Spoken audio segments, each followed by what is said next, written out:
The idea was that clearly, like when I came to Berlin, and when I'm Russian, and Berlin is still like really, really much connected to the memory, like in our mind, and to the memories of Second World War.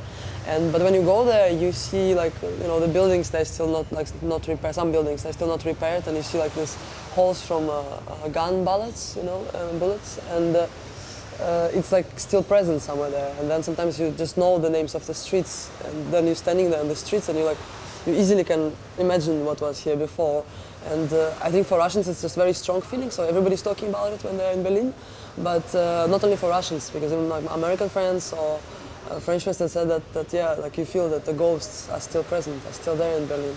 So actually my idea was that, that sometimes, I don't know, you just go in the bar in Berlin, you drink and then you go out, but then you see that, you just read the name of the street and you start imagining things. And the idea was like if these exact buildings that are still standing and if these trees that are still standing there, and they were standing during the Second World War also, if they would dream, what their dream will be.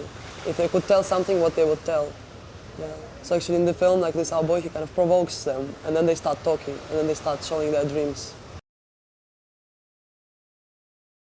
The idea was just like that somebody provokes, and then they start talking, but then as soon as it's so much connected with the whole film, with the with the war or anti-war films like of 60s, 70s. I mean, there's like this kind of tradition of films where the tradition about small boy at the war. Yeah, so it's like Deutschland Jahre Null, it's like LM Klimov, it's like Kamensti and Ivan's Kindheit. I'm sorry, I'm saying the German titles. Yeah, Ivan's Childhood, Tarkovsky, and yeah. So I thought that it's nice to take. Kind of to follow, as if to follow this tradition, but then to make it totally different. Because in our case, he's not at war, and he doesn't have any memories himself. Like our small boy, he doesn't have any memories of war. He's just like 10-year-old now, living in Berlin. So he's just a medium to see it. Actually, usually I always write the script with the images immediately. So it's like.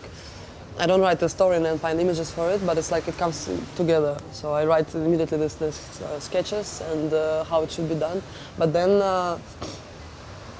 so most of like visual part clearly was clear already. But the way exactly how to put like the mise en scène and what to do with this. I mean, I work with Max Price, who is I think a fantastic director of photography, and it's just a pleasure always to work with him. He's very sensitive, and when we talk, like we start discovering things. We go to locations and we just plan the shots there, and it's always very beautiful together work. And now we sometimes cannot even, because somebody proposes one shot, he proposes one shot, I propose another shot. Now sometimes we don't even know who proposed which shot. So it's really like, it merges our work together in the visual part. I think it also connects with the whole idea of the film, so that you don't understand, is it real or not real? And is it reality or is it pictures or is it just photos that we saw before, So I think it has some kind of nice game inside the visual part. And I mean, from beginning on we knew that it would be like 16mm material because we wanted to merge with the war archives, because there's one scene there where we merge actually the war archives and our film material, and we wanted that the border is kind of noticed, but that it's practically merging. So because the war archives they were shot in 16mm black and white, so we realized that okay, we'll shoot also in 16mm black and white and quite grainy, and then we just added contrast in post-production. So generally the look was like this. Yes, clearly, like I'm absolutely impressed of this film, and there are many inspirations in my film from this film. But actually what I wanted, I mean, there is also one very obvious quotation that I wanted just practically to reshoot the scene in Birch Forest from Ivan's Childhood, because what I wanted is to take the quotations, so obvious that everybody understands it, and then to break it. Because in Ivan's Childhood, this beautiful, very beautiful scene is about love and tenderness in the war, that is still possible.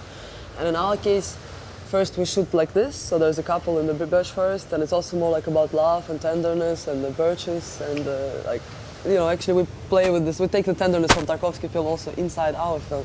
But then after the nightmare starts, we break it in a different way, so you cannot like figure out what's happening there, but like it's more like raping or something, so you just break it, you say that even tenderness doesn't work actually. and yeah, actually it's like crashing or breaking the quotation. That's what I wanted to tell.